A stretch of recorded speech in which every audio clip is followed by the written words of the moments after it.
It is Monday, October the 5th, 2020.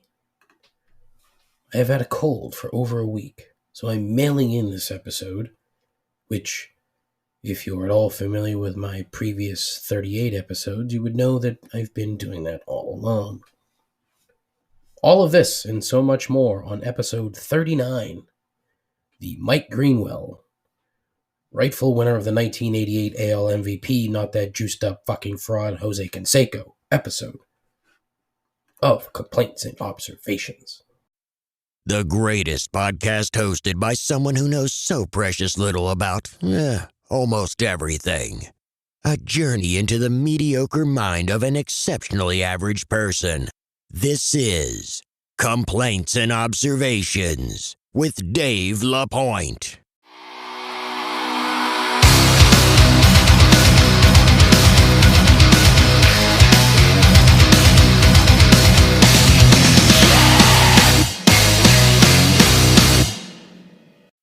Who the hell is Dave LaPointe? Okay. Welcome everybody to season 2 of the program. Thanks for coming. I appreciate it. I also appreciate your patience and your understanding. So I took a needed break, basically, because if you listen to the program, you know that we moved. So the broadcast palace has shifted addresses. And let me tell you, as I'm currently doing this portion of the program from the guest room, because the basement where I recorded the intro is all kinds of shitty.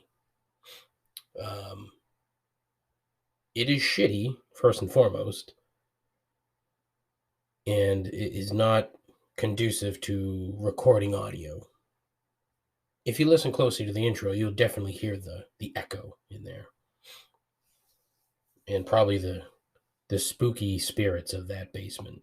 It's a yellow walled basement, that particular section. There's like fucking balloons painted on the wall or some shit. The people that we bought this house from had no desire to do anything to the property. So for the last 5 years, nothing's really been done. And so we're kind of walking in and fixing shit that probably should have been fixed and should have been dealt with years ago, but they chose not to. So here I am, leaning over.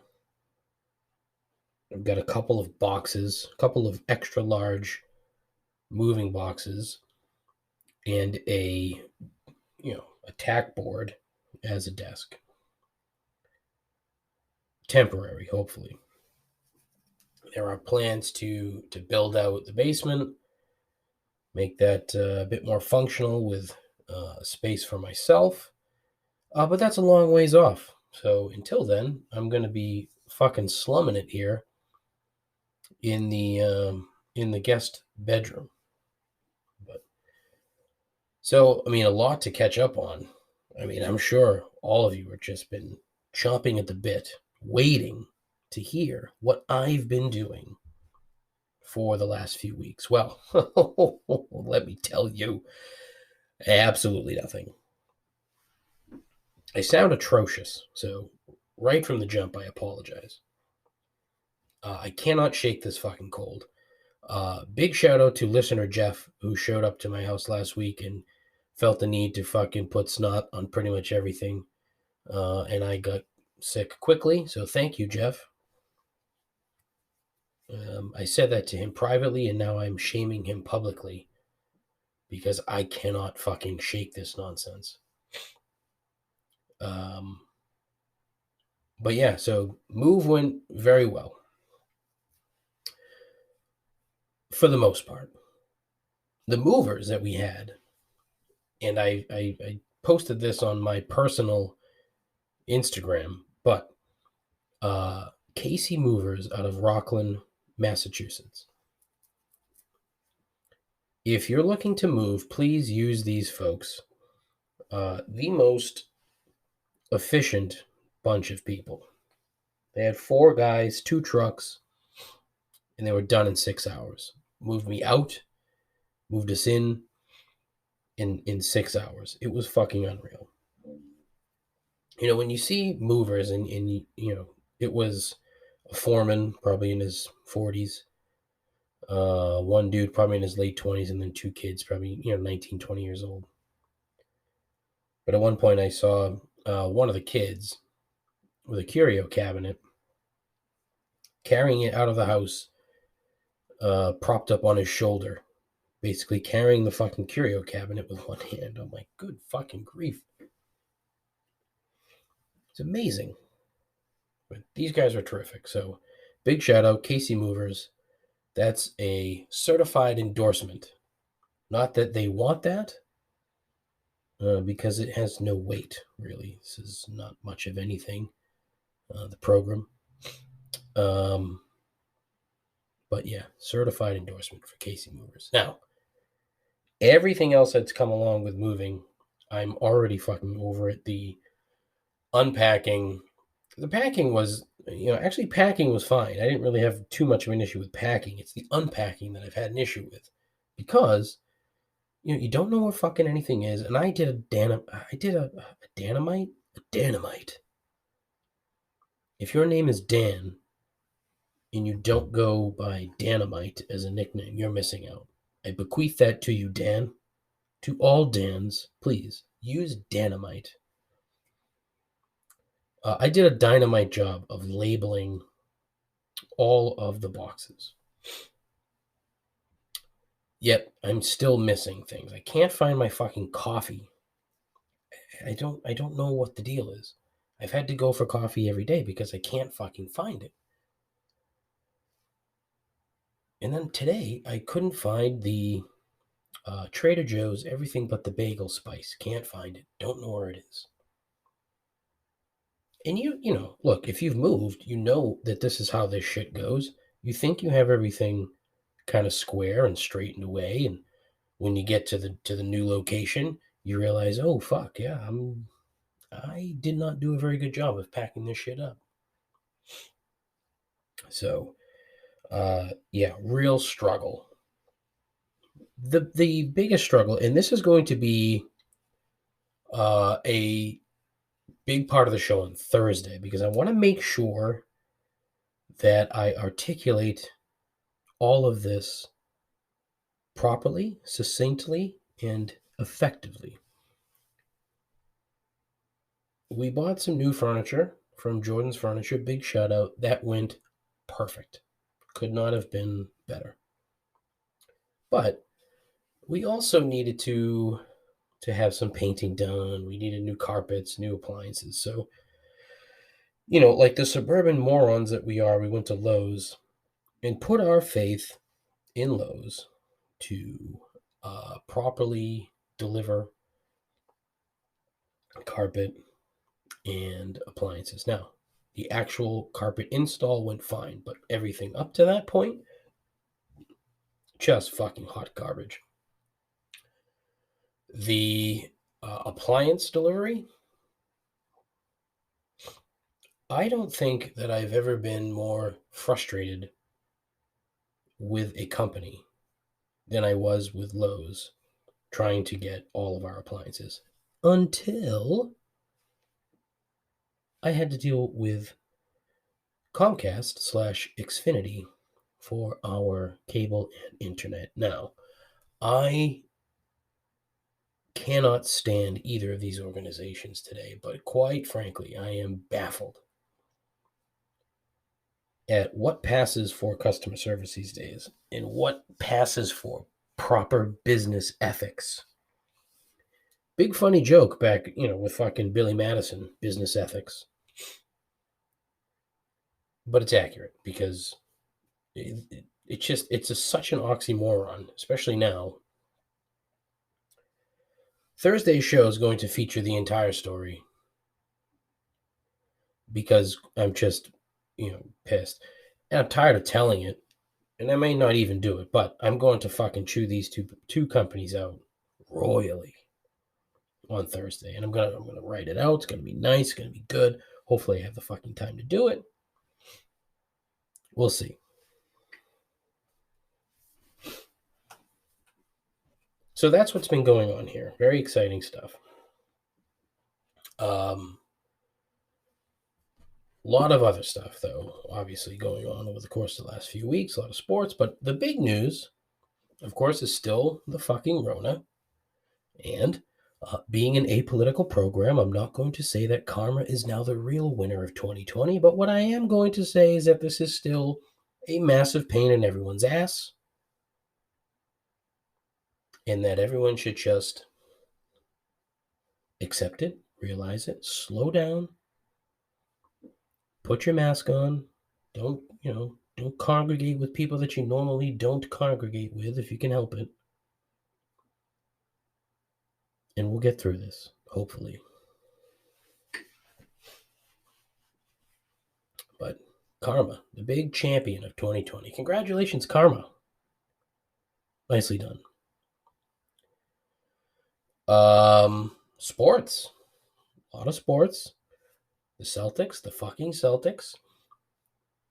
I cannot figure out how that group, so talented, immensely talented group, could not get their shit together. A lot of people blaming Marcus Smart, and quite frankly, I'm not going to stand for it. I, like most everybody, would wish he would not shoot the ball 20 times a night, but I think that's a fixable issue. I am going to blame the coaching staff for not fixing it during the goddamn series, especially when Gordon Hayward came back. Game 6, I'm pretty sure Marcus Smart led the team in field goal attempts. You can't have that. You're not going to win with him shooting that much. It's just not. That's not his game. I want Marcus Smart to average 12 points a night on 8 to 10 shots. A couple of threes, a couple post-up moves on opposing point guards, handful of free throws. That's what I want. I want him to play defense, I want him to get rebounds, and pass the basketball. That's what I want. And that's what he can do. But for whatever reason, he felt it was his place to just chuck up a ton of threes, chuck up a ton of fucking mid-range jumpers that, I don't know, didn't work. But it's a shame. Because, and look, no disrespect to the Miami Heat, but that team stinks. Last night, Jimmy Butler goes out and dominates, and they win the game. But it's going to be a gentleman's sweep. I mean, the Lakers are going to win in 5, no problem. If they don't, then the Lakers fucking suck, and it makes me even more upset because I really think the Celtics could have beat that team, But what can you do? Football, full swing. How about that? Fuck the Cowboys. Good God. Yesterday's performance was dreadful. But of course, the bigger news is Cam Newton getting the Rona. Now, the thing that kills me, right? I haven't heard if he's been tested multiple times since he tested positive, because it makes me wonder if it's a false positive. I would assume that he's been tested a bunch of times, but nobody else on the team has tested positive except for him. So either he was fucking dipping his toes where he shouldn't have been dipping them and caught it,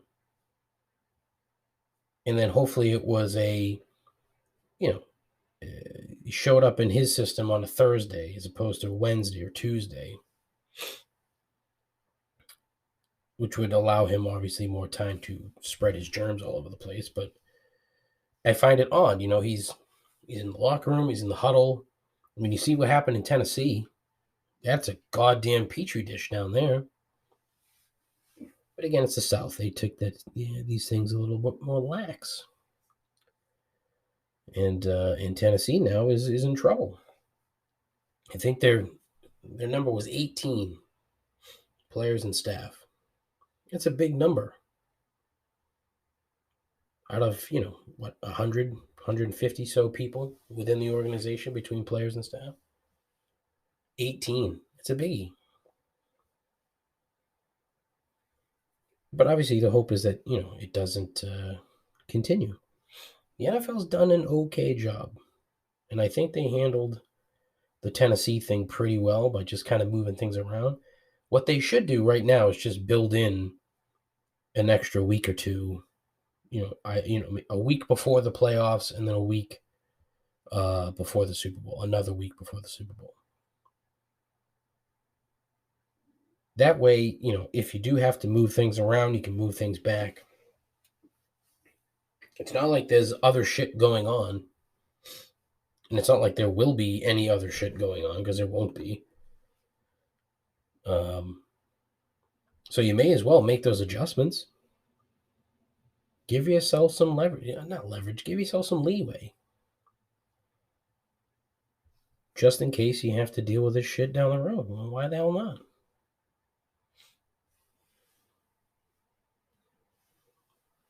But, what do I know? I'm just a guy leaning into a microphone that's, placed upon two boxes and a tack board. I mean, honestly, when you think about it, it's kind of fucking pathetic. The whole thing is a entire program, but I enjoy it. Again, I said that. I bought some merch, and so it was more of a test, because I think I'm going to do a giveaway. That's right, giveaways. I'm going to be I'm playing golf this weekend. It was basically golf gear. I bought a towel, polo, a hat, and like a little cooler. I'm going to be the fucking full kit wanker on Sunday when I'm playing golf. I'm going to be decked out head to toe in complaints and observations gear. I'm looking forward to it.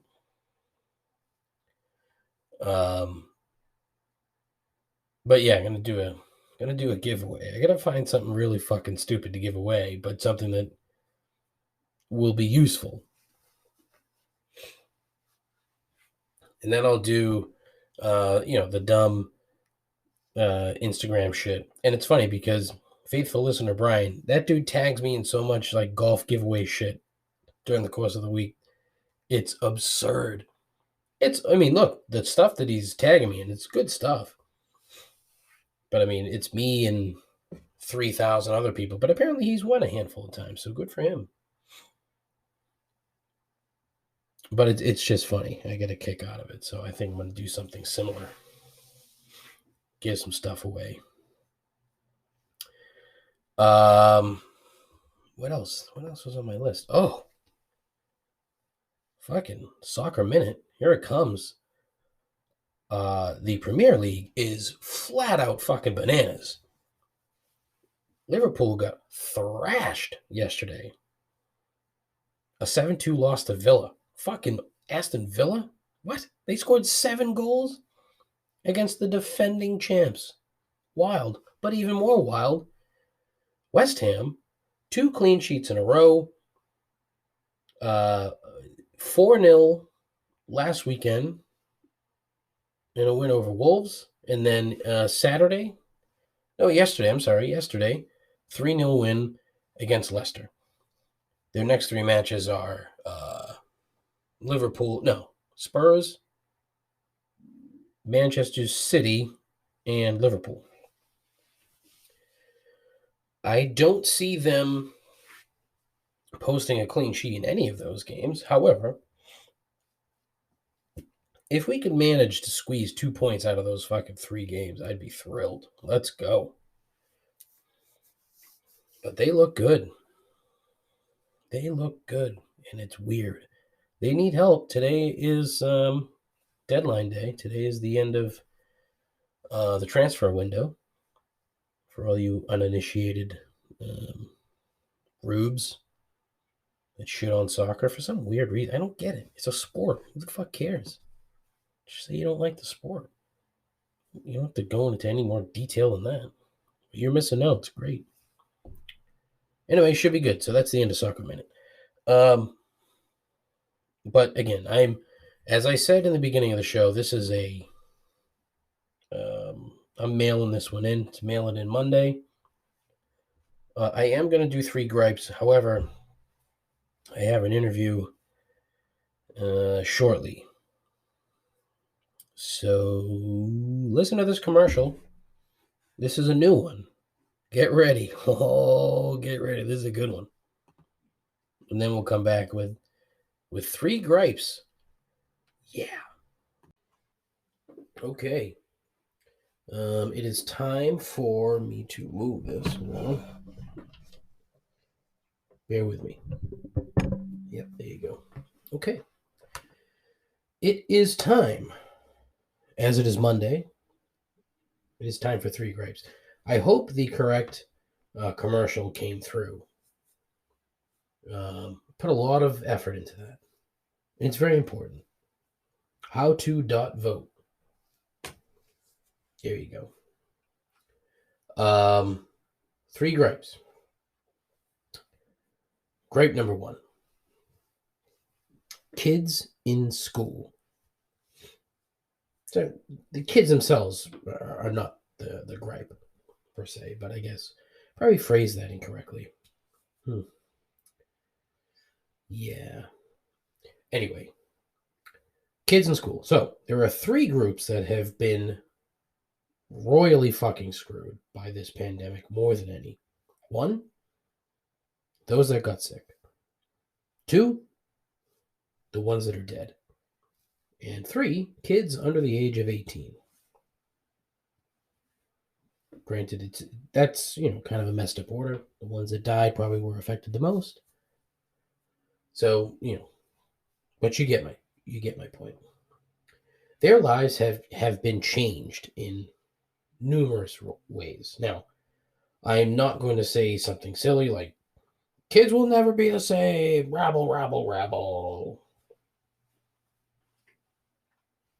But remember when you were that age, you hated going to school, but really it was your entire life. Your entire life revolves around school. The physical going to school, if you're one of the kids that actually liked to learn, that too, or she's just a social person, but that was their whole life for however, what is it, 180 days a year, some shit, I don't know. So you kind of have to look at it as their world has just been completely turned upside down.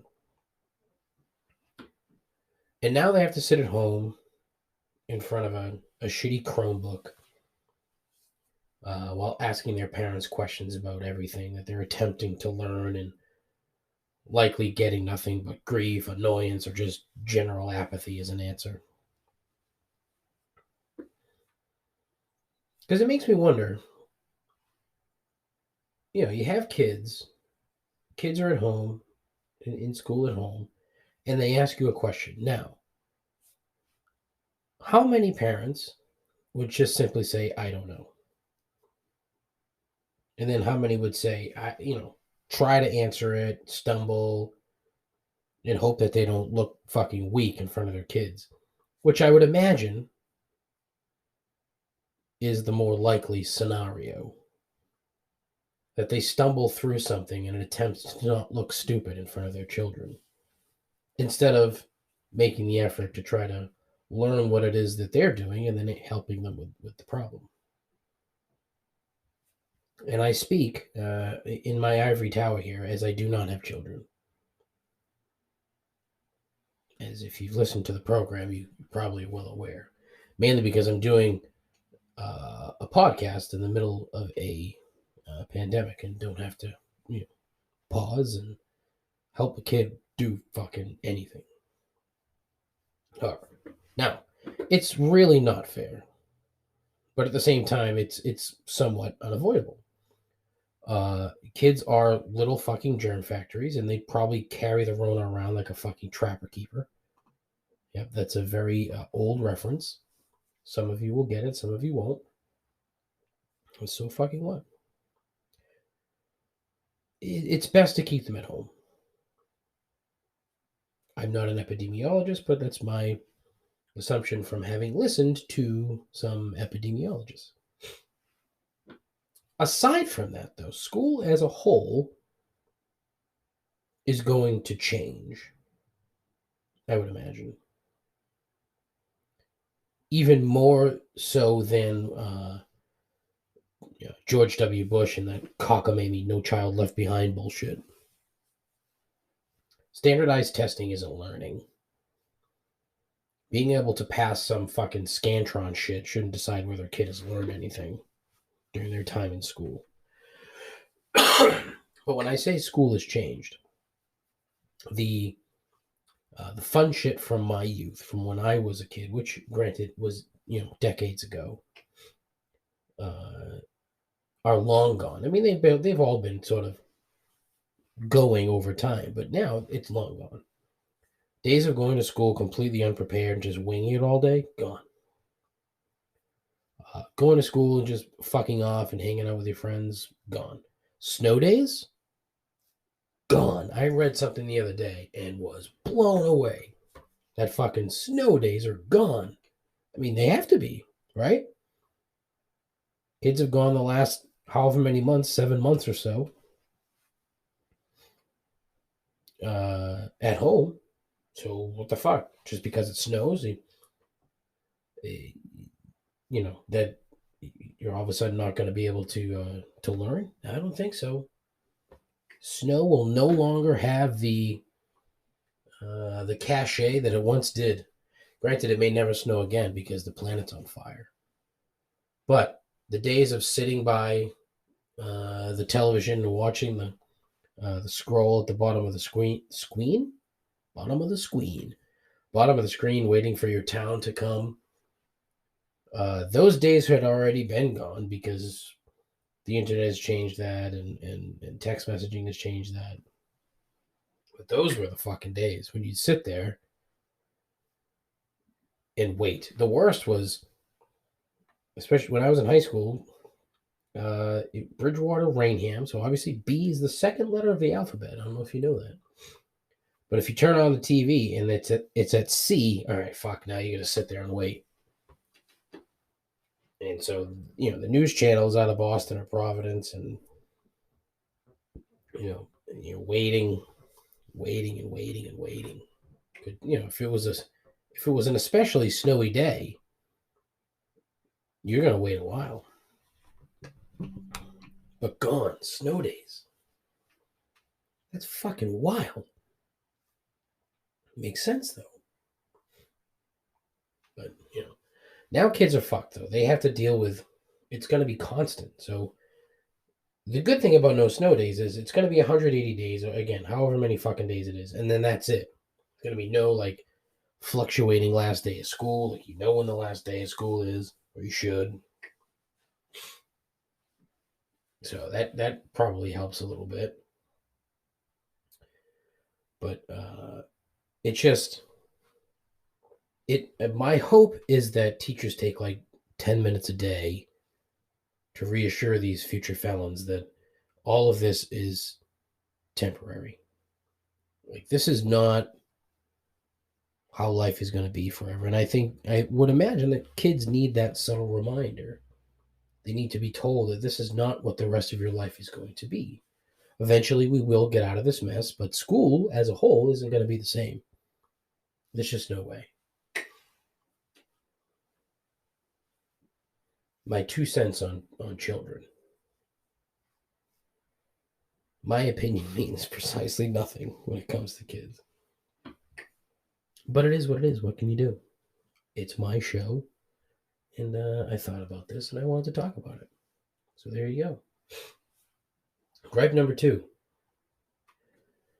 Cold medicine is a fucking scam. What exactly is this supposed to fix if there's no cure for the common cold?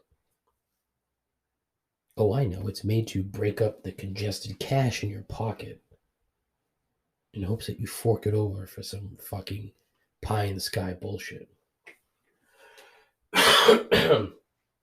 These things do nothing more than either put you to sleep or offer enough momentary relief that you want to keep shoveling that shit down.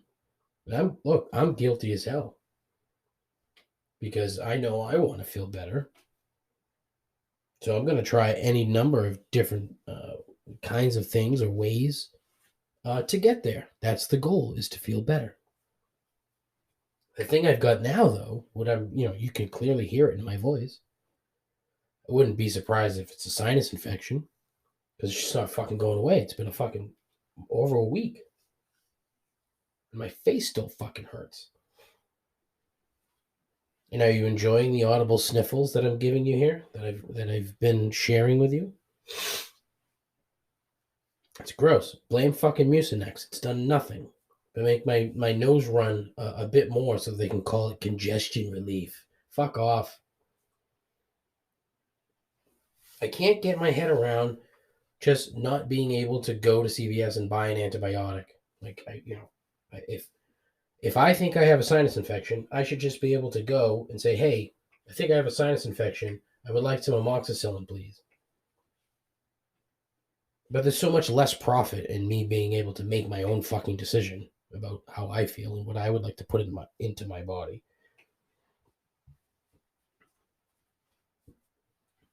So now I have to make an appointment with a doctor or get up and go to urgent care or clinic, whatever fucking bullshit. Get a fucking prescription, then go to the fucking CVS and pick it up. It's lunacy, is what it is. But again, it goes back to the way that we fucking treat healthcare in this country. Like, it's a fucking cash cow. That's all it is. It's not, healthcare isn't there to make people better, to make people feel okay. It's there to make money. That is it. It's a joke. It really is. Amoxicillin is horribly cheap, yet I have to jump through fucking hoops to get it? It's so fucking dumb. But please, keep up the fucking charade that Dayquil does a goddamn thing. They have massive marketing departments because they market what is essentially snake oil. I am not in the pharmaceutical business, so I don't really know what sort of regulation there is in place for a company to just put out a cold medicine. Like, what do you have to prove? The proof isn't that this cold medicine is going to cure your cold, because it doesn't exist. I mean, what do you have to prove? Hey, it's got some obnoxiously long chemical names in it. It comes in a capsule that looks like liquid. Okay, FDA, fucking green stamp. Go ahead. Off you go. Make sure you get a fancy name. Make sure you get a fucking cool little box. Make sure you fucking wrap those things up tighter than fucking Fort Knox so it takes you like an hour to get the fucking pills out. But, yep, don't take more than 4 of them in 24 hours or you might fucking die. Oh, what the fuck is in this thing that I can't take 6 of these in 24 hours or however many? Whatever, it's $12 a box.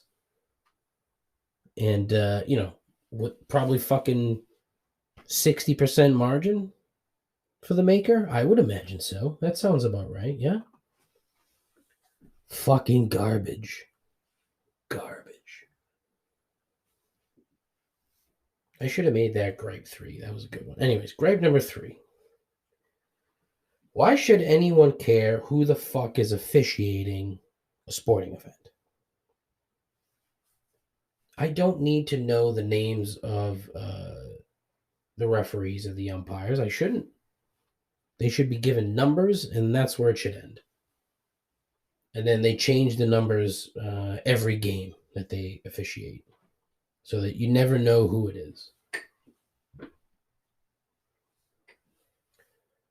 You may have heard this, but I've heard it numerous times. The old line of, quote, no one pays to watch the refs, end quote, 20,000% accurate. Not even 10,000%, 20,000%. That's how accurate that line is. Nobody fucking cares. Why should I care? The only reason that I care is because they fuck up.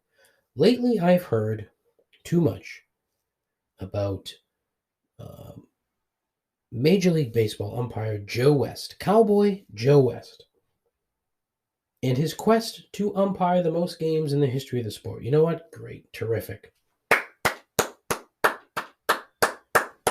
Bravo, Joe. You managed to stand on your feet for 3 to 4 hours a night doing nothing and being compensated handsomely for it. Congratulations. But you know what? You know when I should know that? When it actually happens, and then only one time. That should be it. So before or after the game, Joe West has umpired his 5,000th game. Congratulations, Joe. Round of applause.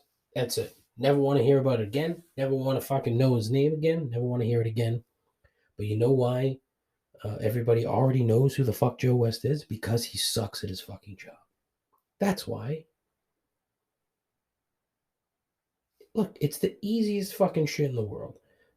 Know the rules, enforce said rules, and when someone gets out of line for ignoring or disagreeing with those rules, tell them to go the fuck home. It's not that hard. In any of these sports. Any of them. It's good exercise, aside from baseball, because in Joe West is a fine example. He is a morbidly obese man, Joe West. And he's an awful country music star. I use that term loosely.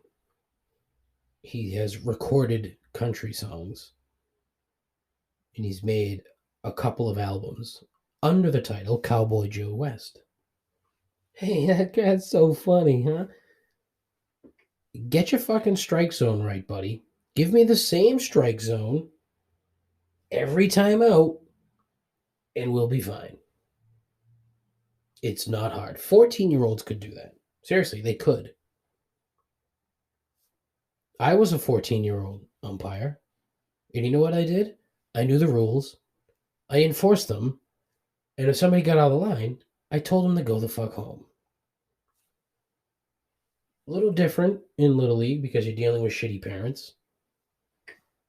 And you end up spending way more time telling them to go the fuck home than you do actually enforcing the rules of the game. 10-year-olds can't hit for the most part. They can't pitch for the most part. But their fucking parents, they'll tell you all about it all the time as if they know what the fuck they're doing.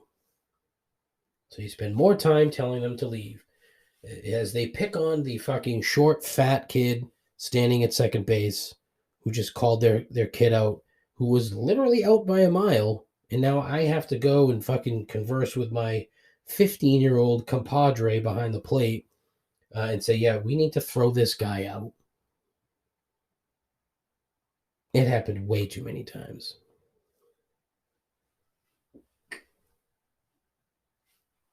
There is no reason to know who these people are. And in the NBA, it's even worse because you know what they're going to do. You know when you get an officiating crew, and the NBA, for whatever reason, likes to fucking put this out the morning of games, the assignments. At least they were for the bubble. I don't know how pre-bubble. I'm not sure how they did it because this is the only time I've ever bothered to look. But if I see that Tony Brothers is officiating a Celtics game, I know that the fucking Celtics are going to lose.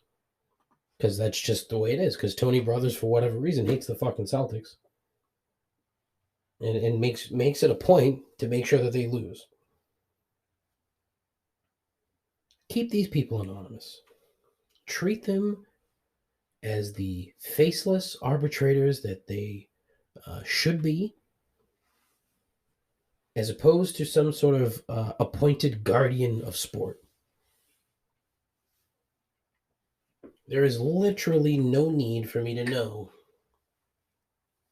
who any of these people are. They haven't done anything on the field, or on the ice, or on the court that, their existence should take up space in my brain as a sports fan. Because when they fuck up, what am I going to do? Well, I know who it is. I'm going to complain about it. Serves no purpose whatsoever. Zero. None.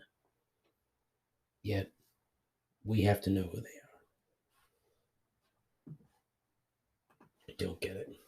I don't get it.